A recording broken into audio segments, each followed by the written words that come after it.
خود آقا عبداللہ الحسین نے کربلا میں فرمایا کہ یہ جملہ بحار الانوار میں موجود ہے، کلمات آقا عبداللہ الحسین کے سلسلے میں، کہ انہوں نے کربلا میں فرمایا فَلَكُمْ بِي أُسْوَةٌ، تمہارے لیے میری ذات میں نمونہ عمل ہے، یعنی تمہیں چاہیے کہ مجھے نمونہ عمل قرار دیں، مجھے اسوہ بنائیں اپنے لیے۔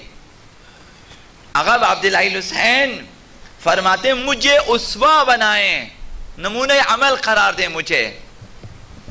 یہ عزاداروں سے آقا عبداللہ الحسین کا تقاضا ہے، یعنی اس دنیا میں آقا عبداللہ الحسین ہر چیز پہ ناظر ہیں۔ یہ ایک عقیدہ ہے کہ اس عالم میں کچھ انسان ہیں کہ جو خدا کی طرف سے حجت ہیں، اور یہ حجت الہی اسرار بشر سے آشنا ہیں، آگاہ ہیں۔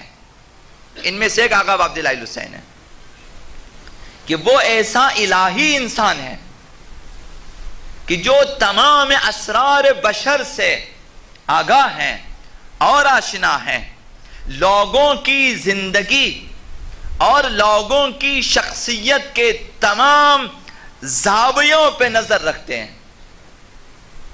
یہ آقا عبداللہ الحسین کی شخصیت ہے۔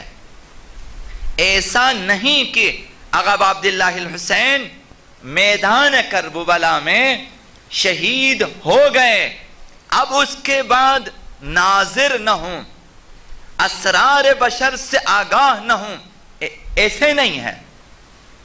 آج بھی آقا عبداللہ الحسین آشنا ہے، ہماری شخصیت اور ہماری زندگی کے ہر زاویے پہ ان کی نظر ہے۔ یعنی یہ ہستیاں عالم خالق پر احاطہ کلی رکھتی ہیں، یہ ایسی ہستیاں ہیں، مکمل احاطہ ہے ہماری زندگی پہ، ہمارے اعمال پہ۔ وہ دیکھتے بھی ہیں، سمجھتے بھی ہیں اور خود گواہ ہیں۔ لہٰذا ہمیں یہ نہیں کہنا چاہیے کہ کربلا، انقلاب کربلا، انقلاب آقا عبداللہ الحسین ایک شخصی حرکت اور ایک شخصی تحریک تھی۔ کربلا ایک شخصی تحریک کا نام نہیں ہے،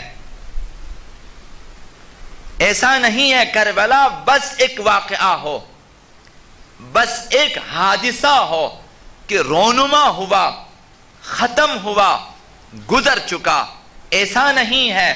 اگر ہم نے ایسا سوچا، اگر ہم نے کربلا کو یوں سمجھا، تو پھر ہم نے کربلا کو بھانج بنا دیا ہے۔ اب کربلا ثمر بخش نہیں ہے، اب اس کے بعد کربلا پھر مکتب نہیں ہے، مکتب تربیتی نہیں ہے۔ اب کربلا سے پھر کسی کو تربیت نہیں ملے گی، لہذا کربلا ایک شخصی تحریک نہیں ہے۔